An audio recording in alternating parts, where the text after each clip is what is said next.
Why we remember. To remember not only the fallen, but the sacrifices made by the living, who have experienced horrors which are simply beyond the comprehension of the unindoctrinated. To acknowledge the sacrifice made by the families of the fallen, and of all those who have served and who are still serving.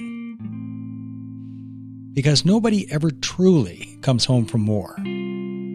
Only a haunted version of yourself returns, a haunted version whose very soul has been irreversibly stained by the realization that evil is in fact real, and it does indeed cajole decent people into doing awful things.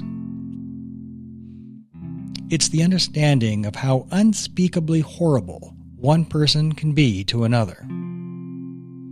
War forever taints you. Witnessing a flagrant disregard for the sanctity of life is not something that you can unsee. It is this stain which affects every aspect of your civilian life, often for the rest of your life. We remember our soldiers because they bear a terrible burden so that others will never have to carry the painful weight of freedom. To acknowledge the privilege we enjoy of living in a peaceful country where our children can safely walk to school without the fear of their school being bombed.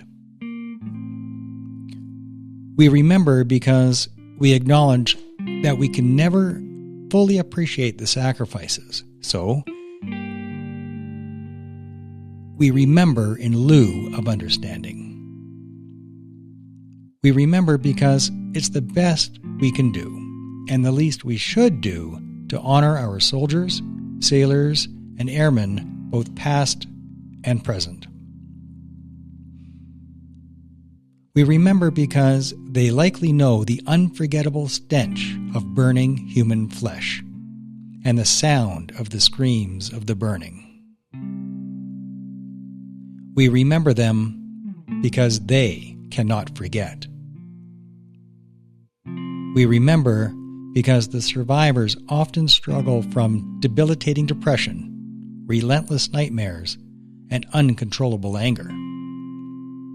We remember them because veterans are at a much higher risk of suicide. We remember them because many of them can never find peace. We remember them because we don't carry the burden of becoming them. On November 11th, we will remove our hats, stand for our 2 minutes of silence, and we will remember them.